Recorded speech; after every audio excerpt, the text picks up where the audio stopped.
नमस्कार दोस्तों, स्वागत है आपका आज के मुख्य समाचार में, जिसमें सबसे पहली और बड़ी खबर में आपको बताएंगे कि कनाडा और भारत के राजनयिक संबंधों में तनाव। ट्रूडो सरकार को भारत ने दिखाई आंख, उठाया बहुत बड़ा कदम। खबर में आगे जिक्र होगा कि चीन ने ताइवान को चौतरफा घेरा, उड़ाए 153 फाइटर जेट। ताइपे ने भी की युद्ध की तैयारी, तैनात कर दी मिसाइलें। आगे आपको बताएंगे कि बहराइच में आरोपी सलमान की तलाश में जुटी एसटीएफ। छावनी में तब्दील हुआ इलाका, पीड़ित परिवार से मिलेंगे सीएम योगी आदित्यनाथ। आगे आपको बताएंगे कि हरियाणा में शपथ ग्रहण के साथ होगा बीजेपी का शक्ति प्रदर्शन। पीएम मोदी समेत मौजूद रहेंगे कई बड़े नेता। और इसी के साथ आगे जिक्र होगा कि संयुक्त राष्ट्र में भारत ने पाकिस्तान को दिखाया आईना, मानवाधिकारों के मुद्दों पर सुनाई खड़ी खड़ी। दोस्तों, इसी प्रकार की तमाम बड़ी खबरें आपके लिए लेकर आए हैं, लेकिन उससे पहले आपसे निवेदन की कृपया करके वीडियो को कीजिए लाइक और चैनल को सब्सक्राइब करके बेल आइकन दबाकर कमेंट में लिखिए जय हिंद। रुक करते हैं सबसे पहली और बड़ी खबर की तरफ। कनाडा और भारत के राजनयिक संबंधों में तनाव। ट्रूडो सरकार को भारत ने दिखाई आंख, उठाया बहुत बड़ा कदम। जी हाँ दोस्तों, भारत और कनाडा के बीच संबंधों में तनातनी दिखाई दे रही है। दोनों के बीच राजनयिक संबंध बिगड़ सकते हैं। दरअसल भारत सरकार ने कनाडा से उच्चायुक्त और अन्य लक्षित राजनयिकों और अधिकारियों को वापस बुलाने का फैसला किया है। विदेश मंत्रालय के बयान में यह रेखांकित किया गया है कि उग्रवाद और हिंसा के माहौल में ट्रूडो सरकार के कार्यों ने उनकी सुरक्षा को खतरे में डाल दिया है। हमें उनकी सुरक्षा सुनिश्चित करने की वर्तमान कनाडाई सरकार की प्रतिबद्धता पर कोई भरोसा नहीं है। इसलिए भारत सरकार ने फैसला किया है कि उच्चायुक्त और अन्य लक्षित राजनयिकों और अधिकारियों को वापस बुला लें। दोस्तों, विदेश मंत्रालय की तरफ से जारी बयान में साफ रेखांकित किया गया है कि उग्रवाद और हिंसा के माहौल में ट्रूडो सरकार के कार्यों ने उनकी सुरक्षा को खतरे में डाल दिया है और हमें उनकी सुरक्षा सुनिश्चित करने की जो वर्तमान की कार्रवाई है, वो कनाडाई सरकार की जो प्रतिबद्धता है उस पर कोई भरोसा नहीं है। इसलिए भारत सरकार ने उच्चायुक्त और अन्य लक्षित राजनयिकों और अधिकारियों को वापस बुलाने का फैसला लिया है। विदेश मंत्रालय ने कहा कि कनाडाई प्रभारी डी अफेयर को आज शाम सचिव द्वारा बुलाया गया था। उन्हें बताया गया कि कनाडा में भारतीय उच्चायुक्त और अन्य राजनयिकों और अधिकारों को आधारहीन निशाना बनाना पूरी तरह से अस्वीकार्य है। रुक करते हैं अगली ब्रेकिंग न्यूज की तरफ। चीन ने ताइवान को चौतरफा घेरा, उड़ाए 153 फाइटर जेट। तो ताइपे ने भी कर दी युद्ध की तैयारी, तैनात कर दी मिसाइलें। जी हाँ दोस्तों, चीन की सेना ने ताइवान को समुद्र में चारों तरफ से घेर लिया है। चीनी सेना युद्ध अभ्यास कर रही है और ताइवान को डराने के लिए 153 फाइटर जेट उड़ाए गए हैं। ताइवान के रक्षा मंत्रालय ने बताया कि चीन की सेना ने फाइटर जेट, ड्रोन, युद्धपोत और कोस्ट गार्ड के युद्धपोतों की मदद से सोमवार को जोरदार अभ्यास किया। चीन के इस कदम की ताइवान ने कड़ी निंदा की है और इसे बिना कारण उकसावे की कार्रवाई करार दिया है। ताइवान ने चीन के किसी भी दुस्साहस से निपटने के लिए अपनी सेना को अलर्ट कर दिया है और एंटी शिप मिसाइलें भी तैनात कर दी हैं। ताइवान ने बताया कि 25 घंटे में 153 फाइटर जेट ताइवान के आसपास देखे गए हैं। इनमें से 111 फाइटर जेट ने मेडियन लाइन को पार किया है, जो दोनों को अलग करती है। चीन इस सीमा रेखा को नहीं मानता है।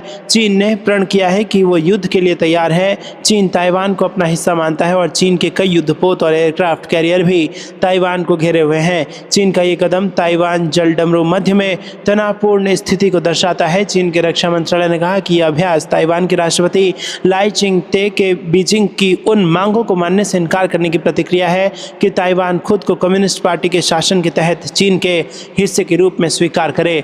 रुक करते हैं अगली ब्रेकिंग न्यूज की तरफ। आरोपी सलमान की तलाश में जुटी एसटीएफ। बहराइच से बड़ी खबर। छावनी में तब्दील हुआ इलाका, पीड़ित परिवार से मिलेंगे यूपी के मुख्यमंत्री योगी आदित्यनाथ। जी हाँ दोस्तों, बहराइच में दुर्गा विसर्जन के दौरान हंगामे और एक युवक की मौत के बाद पूरे इलाके में तनाव है। इसके बाद यहाँ की सुरक्षा व्यवस्था कड़ी कर दी गई है। चप्पे चप्पे पर पुलिस फोर्स तैनात की गई है। दूसरी तरफ हिंसा के आरोपी सलमान तलाश में है और यूपी एसटीएफ की टीम बहराइच पहुंच गई है। मौके पर 12 कंपनी पीएसी और आरआरएफ की टीम तैनात की गई है। दोस्तों, आपको बता दें कि बहराइच में प्रतिमा विसर्जन को लेकर हुए बवाल का असर सोमवार को भी देखने को मिला। दिन भर पूरे इलाके में युवक रामगोपाल मिश्रा की मौत को लेकर जबरदस्त विरोध प्रदर्शन हंगामा देखने को मिला और इस दौरान उपद्रवियों ने कई घरों में घुसकर आग लगा दी, तो वहीं एक अस्पताल और हीरो होंडा की एजेंसी तक को फूंक डाला। पुलिस को उन पर काबू पाने के लिए लाठीचार्ज और आंसू गैस के गोले का इस्तेमाल करना पड़ा। हालात को संभालने के लिए पूरे इलाके को पुलिस छावनी में तब्दील कर दिया गया है। ADG law and order Amitabh Yash एवं गृह सचिव Sanjeev Gupta ADG K S Pratap सहित सभी उच्च अधिकारियों ने मिलकर देर रात पूरे मामले को लेकर हाई लेवल बैठक की और नई रणनीति के साथ पूरे क्षेत्र में स्थिति सामान्य करने की रणनीति बनाई। रुक करते हैं अगली ब्रेकिंग न्यूज की तरफ। हरियाणा में शपथ ग्रहण के साथ होगा बीजेपी का शक्ति प्रदर्शन, पीएम मोदी समेत मौजूद रहेंगे बड़े नेता। जी हां दोस्तों, हरियाणा में 17 अक्टूबर को पंचकुला के सेक्टर 5 स्थित दशहरा ग्राउंड में नए सीएम और उनकी कैबिनेट का शपथ ग्रहण होगा। शपथ ग्रहण सुबह 10 बजे होगा। कार्यक्रम को लेकर प्रदेश बीजेपी की ओर से भव्य तैयारियां हो रही हैं। ऐसा दावा किया जा रहा है कि शपथ ग्रहण में 1 लाख लोगों की मौजूदगी रहेगी। जीत की हैट्रिक बनाने वाली और हरियाणा में लगातार तीसरी जीत का इतिहास रचने वाली बीजेपी के लिए यह शपथ ग्रहण बेहद खास होने जा रहा है और वो इस कार्यक्रम में पीएम मोदी समेत बीजेपी के वरिष्ठ नेता मौजूद रहेंगे। बीजेपी शासित सभी राज्यों के सीएम और डिप्टी सीएम को न्योता भेजा गया है। सभी पहले चंडीगढ़ आएंगे। रुक करते हैं अगली ब्रेकिंग न्यूज की तरफ। संयुक्त राष्ट्र में भारत ने पाकिस्तान को दिखाया आईना, मानवाधिकारों के मुद्दे पर सुनाई खड़ी खड़ी। जी हां दोस्तों, संयुक्त राष्ट्र में भारतीय राजनयिक एल्डोस मैथ्यू पुन्नुस ने सोमवार को गैर उपनिवेशीकरण मुद्दे पर बहस के दौरान भारत के जवाब देने के अधिकार का इस्तेमाल करते हुए पाकिस्तान को खड़ी खोटी सुनाई है। दरअसल पाकिस्तान ने अपने संबंधों में जम्मू कश्मीर और लद्दाख को लेकर आधारहीन आरोप लगाए थे। इस पर भारत ने अपने जवाब में पाकिस्तान के निराधार आरोपों की कड़ी निंदा की और पीओके में मानवाधिकार हनन के मुद्दे पर पड़ोसी देश को घेर लिया।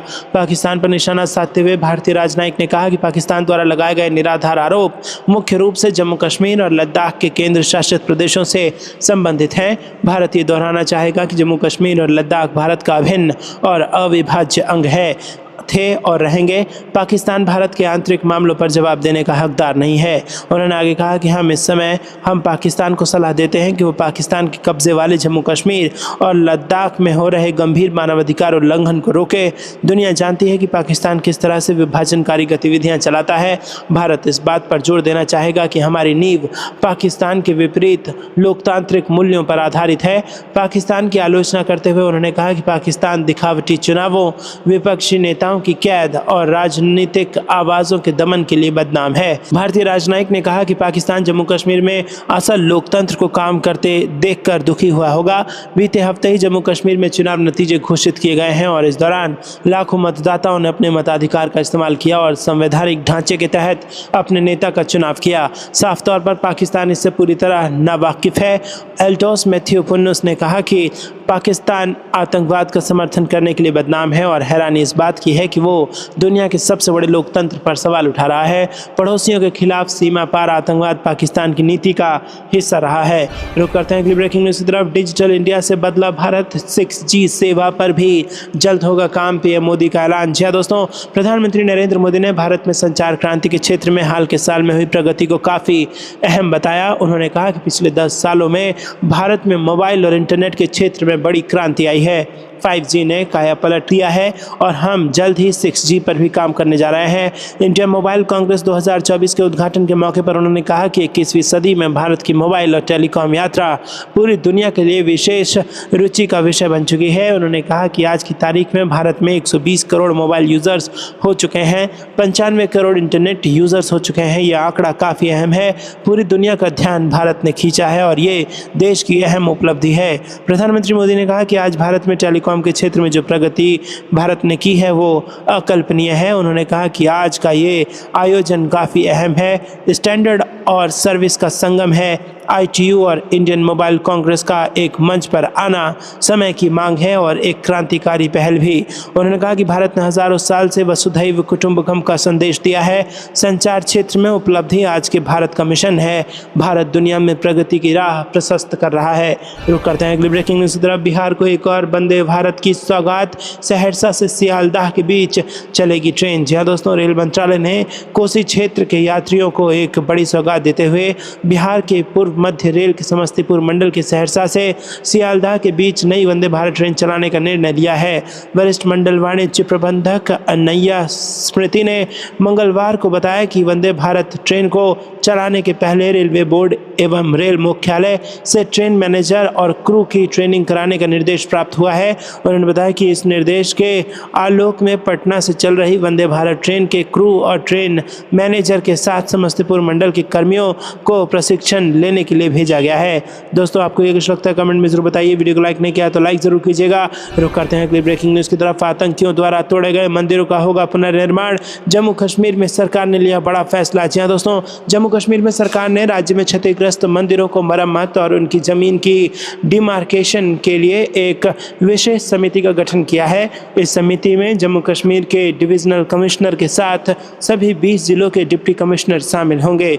समिति का कार्य होगा कि वो हर जिले में उन मंदिरों की सूची तैयार करें जो आतंकी हमलों, बाढ़, आगजनी या अन्य आपदाओं के कारण क्षतिग्रस्त हुए हैं। इसके अलावा इन मंदिरों की जमीन का सीमांकन भी किया जाएगा ताकि ये सुनिश्चित किया जा सके कि इन पर किसका कब्जा है और उस जमीन को वापस मंदिर के ट्रस्ट को सौंपा जा सके। दोस्तों आपको ये कुछ लगता है कमेंट में जरूर बताइए। वीडियो को लाइक नहीं किया तो लाइक जरूर कीजिएगा। रुक करते हैं अगली ब्रेकिंग न्यूज़ की तरफ। चीन पर मोदी सरकार का अग्नि प्रहार अचानक दे दिया बड़ा झटका, उठाया ये बड़ा कदम। जी हाँ दोस्तों, भारत सरकार ने पॉकेट लाइटर के आयात पर तत्काल प्रभाव से रोक लगा दी है। सरकार का ये कदम घरेलू मैन्युफैक्चरिंग को बढ़ावा देने और चीन से आने वाली खेप पर निर्भरता कम करने में मदद करेगा। रविवार को विदेश व्यापार महानिदेशालय यानी DGFT की ओर से जारी एक सर्कुलर में कहा गया कि पॉकेट लाइटर, गैस से चलने वाले लाइटर, रिफिल न किए जाने वाले या रिफिल किए जाने वाले लाइटर के पुर्जों का आयात तत्काल प्रभाव से प्रतिबंधित है। सरकार 20 रुपए से कम कीमत वाले सिगरेट लाइटर के आयात पर पहले ही प्रतिबंध लगा चुकी है। सरकार ने घटिया सामान के आयात को रोकने और घरेलू विनिर्माण को बढ़ावा देने के लिए पिछले साल आग पैदा करने वाले लाइटर के लिए अनिवार्य गुणवत्ता मानक जारी किए थे। चालू वित्त वर्ष में अप्रैल जुलाई के दौरान लाइटर पुर्जों का आयात 38 लाख अमेरिकी डॉलर रहा था। शुक्रवार को प्रधानमंत्री नरेंद्र मोदी की अध्यक्षता में सुरक्षा मामलों की कैबिनेट समिति ने अंतरिक्ष आधारित निगरानी मिशन के तीसरे चरण को मंजूरी प्रदान कर दी है। यह निर्णय निचली पृथ्वी और भूस्थैतिक कक्षाओं में 52 निगरानी उपग्रहों के प्रक्षेपण का मार्ग प्रशस्त करेगा। रुक करते हैं अगली ब्रेकिंग न्यूज़ की तरफ। जयशंकर के साथ मीटिंग के लिए बेकरार शहबाज, 9 साल बाद पाकिस्तान में उतरा भारत का प्लेन। जी हाँ दोस्तों, जिसका इंतजार पाकिस्तान को था, आखिरकार वो पल उसके नसीब में आ ही गया है। 9 साल के अंतराल के बाद पहली बार भारतीय प्रतिनिधिमंडल पाकिस्तान की सरजमी पर उतर चुका है। संघाई कोऑपरेशन ऑर्गेनाइजेशन की बैठक में हिस्सा लेने के लिए जयशंकर से पहले उनका प्रतिनिधिमंडल पाकिस्तान पहुंच चुका है। SCO बैठक से पहले भारतीय प्रतिनिधिमंडल की तैयारियां पाकिस्तान में शुरू हो चुकी है। इसके साथ ही पाकिस्तान में संघाई ऑर्गेनाइजेशन कोऑपरेशन के शिखर सम्मेलन का सिलसिला। भारत के विदेश मंत्री S जयशंकर के इस्लामाबाद दौरे से पाकिस्तान बहुत उत्सुक है। पाकिस्तान में बड़े स्तर पर मंत्री अलग अलग तरह से इस बात को उठाने की कोशिश कर रहे हैं कि भारत के साथ पाकिस्तान की कोई द्विपक्षीय बात हो जाए। हालांकि ऐसा होना असंभव है क्योंकि भारत के विदेश मंत्री S जयशंकर खुद ये कह चुके हैं कि वो पाकिस्तान द्विपक्षीय बातचीत के लिए नहीं जा रहे हैं। इस पर बहुत नाउम्मीदी के साथ पाकिस्तान विदेश मंत्रालय की तरफ से प्रतिक्रिया भी दी गई। रुक करते हैं अगली ब्रेकिंग न्यूज़ की तरफ। काशी विश्वनाथ मंदिर में स्पर्श दर्शन शुरू, बदलेगी जलधरी की डिज़ाइन, गर्भगृह में एक को मिलेगा प्रवेश। जी हाँ दोस्तों, श्री काशी विश्वनाथ मंदिर में 5 दिनों के बाद स्पर्श दर्शन शुरू हो गया। सख्त नियमों के साथ ही दर्शन की व्यवस्था को शुरू किया गया है। स्पर्श दर्शन के लिए श्रद्धालुओं को एक एक करके गर्भगृह में प्रवेश दिया जाएगा। इसके साथ ही मंदिर में तैनात सुरक्षा कर्मियों की हर 2 घंटे पर ड्यूटी बदलेगी। मंदिर प्रशासन ने दर्शन पूजन की व्यवस्थाओं में कई बदलाव किए हैं। गर्भगृह में दर्शन पूजन के दौरान अब नियमित रूप से 1.5 फीट का अर्घा लगाकर ही आम श्रद्धालुओं को प्रवेश दिया जाएगा। इसके साथ ही झांकी दर्शन के दौरान लगने वाली जलधरी की डिज़ाइन में भी बदलाव किया जा रहा है। अब मंदिर में स्थायी जलधरी लगाई जाएगी ताकि उसे बार बार निकालने और लगाने की ज़रूरत नहीं होगी। 7 अक्टूबर को मंदिर में स्पर्श दर्शन के दौरान 2 श्रद्धालुओं के अर्घे में गिरने की घटना के बाद मंदिर प्रशासन ने बदलाव किया है। मंडलायुक्त कौशल राज शर्मा ने बताया कि गर्भगृह में ड्यूटी करने वाले सुरक्षा कर्मियों का ड्यूटी रोस्टर 2-2 घंटे करने को कहा गया है। श्रद्धालुओं को एक एक करके ही प्रवेश कराने की निर्देश दिया गया है। इसके साथ ही गर्भगृह में नियमित रूप से अर्घा लगाकर ही स्पर्श दर्शन किया जाएगा। 1.5 फीट का अर्घा लगने से बाबा विश्वनाथ के विग्रह की भी सुरक्षा होगी और भविष्य में इस तरह की घटना की पुनरावृत्ति भी नहीं होगी। रुक करते हैं अगली ब्रेकिंग न्यूज़ की तरफ। यूपी यूपी बाईपोल को लेकर बीजेपी केंद्रीय नेतृत्व ने बना ली रणनीति। सभी 10 सीटें जीतने के लिए पार्टी झोंकेगी पूरी ताकत। जी हाँ दोस्तों, हरियाणा विधानसभा चुनावों में जीत से उत्साहित भाजपा का ध्यान अब उत्तर प्रदेश पर लग गया है। लोकसभा चुनावों में भाजपा को सर्वाधिक नुकसान उत्तर प्रदेश में ही उठाना पड़ा था, इसीलिए पार्टी अब राज्य में जल्द ही 10 विधानसभा सीटों पर होने वाले उपचुनाव में कोई गलती नहीं करना चाहती है। बता दें कि भाजपा के केंद्रीय नेतृत्व ने प्रदेश नेतृत्व के साथ बैठक कर सभी 10 की 10 सीटों पर जीत की रणनीति बनाई है और इस संबंध में पार्टी के नेताओं को जिम्मेदारियां बांट दी गई है। दशहरा पर्व के एक दिन बाद रविवार को नई दिल्ली में भाजपा अध्यक्ष जगत प्रकाश नड्डा ने एक अहम बैठक बुलाई थी, जिसमें केंद्रीय गृह मंत्री अमित शाह भी शामिल हुए। बैठक में मुख्यमंत्री योगी आदित्यनाथ, उप मुख्यमंत्री केशव प्रसाद मौर्य, ब्रजेश पाठक, यूपी भाजपा के अध्यक्ष भूपेंद्र चौधरी, यूपी भाजपा के महासचिव धर्मपाल सिंह तथा अन्य वरिष्ठ नेता सम्मिलित हुए। बैठक में सभी नेताओं को मिलकर काम करने की हिदायत दी गई है। बताया जा रहा है कि बैठक में 10 विधानसभा सीटों में से कुछ सीटें सहयोगी दलों के लिए छोड़ने पर भी चर्चा हुई है।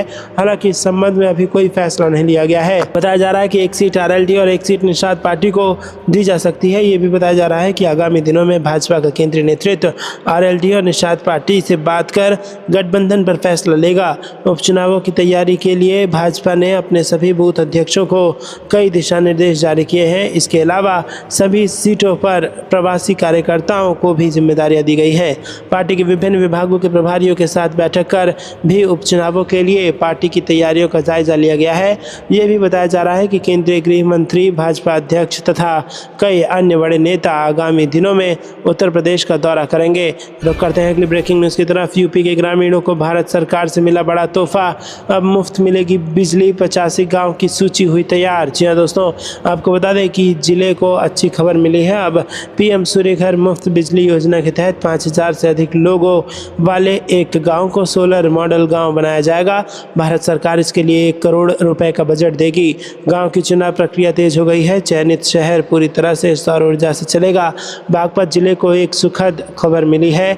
बता दें कि 5000 से अधिक लोग वाले एक गांव को प्रधानमंत्री सूर्य घर मुफ्त बिजली योजना के तहत सोलर मॉडल विलेज बनाया जाएगा। इस परियोजना को भारत सरकार से 1 करोड़ रुपए का बजट मिलेगा। चुने गए क्षेत्र में हर घर की छत पर सोलर पैनल लगाए जाएंगे। ग्रामीणों को इस योजना से बिजली मुफ्त मिलेगी।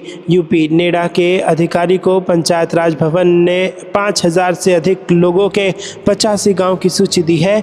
डीएम की अध्यक्षता में एक गांव चुना जाएगा, जिसमें प्रत्येक घर की छत पर सोलर पैनल लगाए जाएंगे और गांव के सार्वजनिक भवन और सड़क लाइटों के लिए सोलर पैनल लगाने के लिए भारत सरकार से 1 करोड़ रुपए मिलेंगे। रुक करते हैं अगली ब्रेकिंग न्यूज़ की तरफ। विदेश मंत्रालय का कनाडा पर वार, भारतीय उच्चायुक्त राजनयिकों को लेकर ट्रूडो सरकार के दावे पर साधा निशाना। जी दोस्तों, भारत के विदेश मंत्रालय ने सोमवार को कनाडा को जमकर लताड़ लगाई है और विदेश मंत्रालय ने दावा किया कि उसे रविवार को एक राजनयिक संदेश मिला, जिसमें कहा गया कि कनाडा में भारत के उच्चायुक्त और कुछ राजनयिक एक मामले की जांच में रुचिकर व्यक्ति यानी कि पर्सन ऑफ इंटरेस्ट है। आमतौर पर रुचिकर व्यक्ति वो होता है जो किसी आपराधिक मामले में संदिग्ध होते हैं। हालांकि उन पर औपचारिक तौर पर कोई आरोप नहीं लगाए जाते हैं। विदेश मंत्रालय ने कहा कि भारत सरकार इन बेतुके आरोपों को सिरे से खारिज करता है और इनके पीछे ट्रूडो सरकार के राजनीतिक एजेंडे को वजह मानता है, जो कि वोट बैंक की राजनीति से प्रेरित है। रुक करते हैं अगली ब्रेकिंग न्यूज़ की तरफ। भारत और सऊदी दोस्ती से घबराहट में पाकिस्तान सेना के अफसर को भेजा रियाद। पाकिस्तानी एक्सपर्ट ने खोल दी पोल। जी हाँ दोस्तों, आपको बता दें कि भारत के सऊदी अरब के साथ संबंध बीते कुछ वर्षों से बेहतर हो रहे हैं। दोनों देश रक्षा, तकनीक और कई क्षेत्रों में साथ काम कर रहे हैं। ये रिश्ता पाकिस्तान को असहज कर रहा है और इसकी वजह यह है कि पाकिस्तान वर्षों से सऊदी का करीबी सहयोगी है। दोनों देश तो सुन्नी मुस्लिम बहुल आबादी वाले हैं, इसलिए भी पाकिस्तान को लगता है कि सऊदी से उनकी नज़दीकी स्वाभाविक है। ऐसे में हालिया वर्षों में भारत के साथ सऊदी के संबंध इस्लामाबाद को तकलीफ दे रहे हैं। इस पर पाकिस्तान के राजनीतिक टिप्पणीकार कमर चीमा ने अपनी राय जाहिर की है। कमर चीमा ने यूट्यूब पर एक वीडियो शेयर करते हुए कहा कि सऊदी अरब और भारत के रिश्ते बीते कुछ समय में बेहतर होते दिखे हैं। हाल के समय में सऊदी और भारत के नेताओं ने एक दूसरे देशों के दो जो दौरे किए, इस दौरान कई अहम समझौते भी दोनों मुल्कों में हुए हैं। इसने पाकिस्तान की सरकार और आर्मी का ध्यान खींचा है। पाकिस्तान ने इस तरफ कुछ कोशिश भी की है। तो दोस्तों, आपको क्या कुछ लगता है कमेंट में जरूर बताइए। वीडियो को लाइक नहीं किया तो लाइक जरूर कीजिएगा। रुक करते हैं अगली ब्रेकिंग न्यूज की तरफ। भारतीय सेनाओं की मल्टीनेशनल एक्सरसाइज से दहशत में चीन, नेवल बेस की जासूसी की साजिश। या दोस्तों, भारतीय उपमहाद्वीप क्षेत्र में भारतीय सेनाओं के साथ एक के बाद एक लगातार हो रही मल्टीनेशनल एक्सरसाइज से चीन की नींद हराम हो गई है।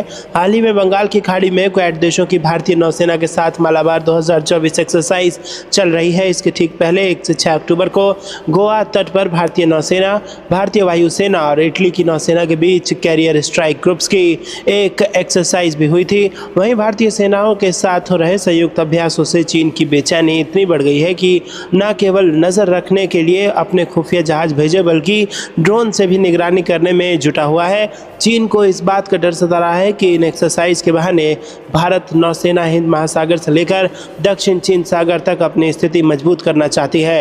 रुक करते हैं अगली ब्रेकिंग न्यूज की तरफ। भारत विरोधी जस्टिन ट्रूडो की गिर सकती है कनाडा में सरकार, 40 सांसद कर देंगे खेला। जी हां दोस्तों, कनाडा के प्रधानमंत्री जस्टिन ट्रूडो की मुश्किलें बढ़ने वाली हैं। कनाडा में सत्तारूढ़ लिबरल पार्टी के सांसद का एक ग्रुप जस्टिन ट्रूडो पर पद छोड़ने का दबाव बना रहा है। स्थिति से जुड़े करीबी सूत्रों ने न्यूज़ को बताया कि टोरंटो और मॉन्ट्रियल में हाल के उपचुनावों में हार के बाद असंतोष चरम पर पहुंच गया है। इसके बाद असंतुष्ट सांसदों के बीच गुप्त बैठक शुरू हो गई है, जिससे जस्टिन ट्रूडो की मुश्किलें बढ़ गई है। सीबीसी के अनुसार टोरंटो सेंट में हार के बाद से कम 20 नेताओं ने नेतृत्व में बदलाव के लिए दस्तावेज पर हस्ताक्षर कर दिए हैं।